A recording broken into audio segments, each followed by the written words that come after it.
Psychology students. This mini lecture is to introduce you to Chapter 14 on psychological disorders, of which there are many in the DSM-5 Diagnostic and Statistical Manual of Mental Disorders. There are over 250 diagnosable psychological disorders arranged in about 20 categories. But in Chapter 14, you're not responsible for learning all of those. You are responsible for learning about 5 categories of disorders with 3 or 4 individual diagnosable disorders within each category. And the categories are ones that you are familiar with because they are the most common psychological disorders. Depression, mood disorders, very, very common. Anxiety disorders, including OCD, and bipolar is a depressive disorder. Schizophrenia, huge category. Personality disorders, that's another category. Eating disorders, dissociative disorders. These are all disorders that you will learn quite well in Chapter 14. It's an introduction. If you enjoy this material, you may want to consider signing up for Abnormal Psychology, Psych 34. It's a whole semester just studying disorders. Many, many more than you are being introduced to here in Introductory Psychology. So I want to start by saying, be careful. Do not diagnose yourself while reading this chapter, and do not diagnose your family while reading this chapter. You are not qualified to make a diagnosis based on reading an introductory psychology textbook. And if any of you are worried that you may have a disorder or someone you love may have a disorder, I have a list of very reputable private practice therapists that I can refer you to. Just email me, and I can refer someone that I think will do a very good job. But as you know, therapy isn't magic, and the client has to go in with an attitude of commitment, and that means attending every scheduled session and doing whatever psychological homework they're supposed to do in between sessions, and having the willingness to establish a therapeutic alliance with their therapist, to open up, to tell the truth, to tell the secrets you've been keeping. Secrets are very damaging to us psychologically. So if you think you need a referral to a therapist, just email me. Now, back to the major categories of disorders in Chapter 14. The 2 most common are disorders of anxiety, trauma and stress, and disorders of mood. Now, a term psychologists use for mood is affect, A-F-F-E-C-T, affect. That means your mood. And disorders of mood include major depression, clinical depression, bipolar disorder, dysphoria, not dysphoria, dysthymic, chronic low-grade depression. Anyway, you will be making notes on all these individual diagnosable disorders in your notes.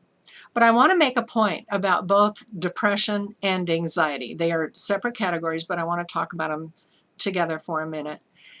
It is completely normal to have some depression and some anxiety fluctuating throughout your life as life events take place. I mean, your dog dies, you're depressed, it makes sense. A family member dies, you're depressed, it makes sense. What doesn't make sense is to stay stuck in depression for incredibly long periods of time without bouncing back. And I really think as an introductory psychology student, we should be helping you know the signs of your own personal descent into depression. You should know when you're slipping into a depression, and you should know what kinds of steps you can take to get yourself stable so you don't slide any further and then bounce back up. Exercise, diet, talking with friends, music, doing something creative. You know, there are so many important things to do to keep ourselves healthy. But we have a variation in mood and anxiety all day long, every day. If I could use an analogy, like driving down a road, and it's a two-lane road, so there's a center line you don't want to cross, otherwise you'll crash into oncoming traffic, and then there's the shoulder. You don't want to go over the shoulder because you'll crash into the gravel and trees. You want to stay in your lane. You want to stay in your lane. But it's perfectly normal to drift a little bit one way or another within your lane. And maybe we can use that as an analogy for swings, you know, slight changes up and down in mood and anxiety throughout the day, throughout the week, throughout the month. And as long as you stay in your lane, you can drift quite a bit close to the center line, but as long as you don't cross the center line, you know, that's when you cross the center line, that's when life becomes non-functional. You cannot function. You're going to crash. You're so anxious now you can't go to work. You're so anxious that you give up activities that you used to love doing. If your depression gets so bad that you drift all the way over to the shoulder and go off the shoulder of the road, you're going to crash into the trees and stuff that's there. So when our depression gets really bad, we become non-functional. We're so depressed we can't get out of bed.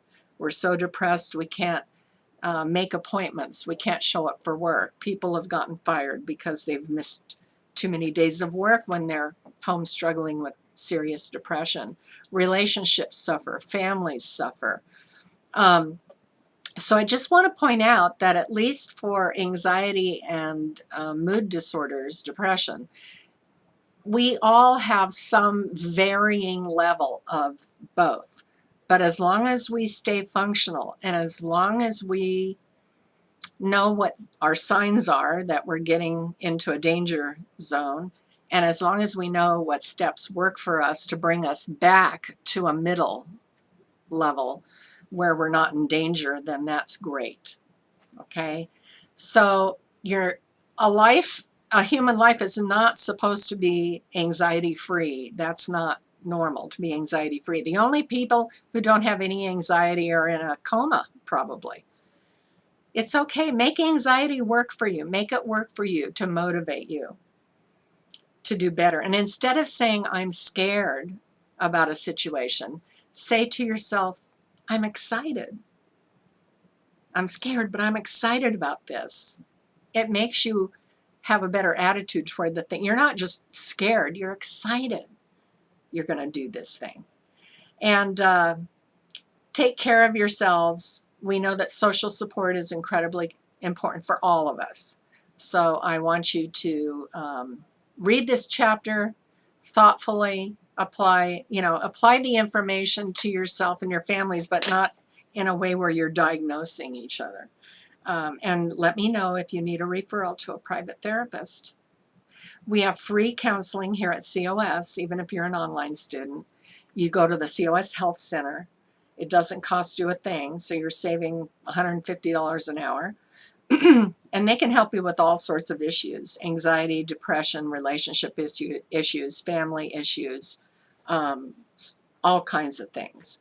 So this is a fascinating chapter. That's why I'm doubling the points on it. It's going to be double the note points and double the exam points.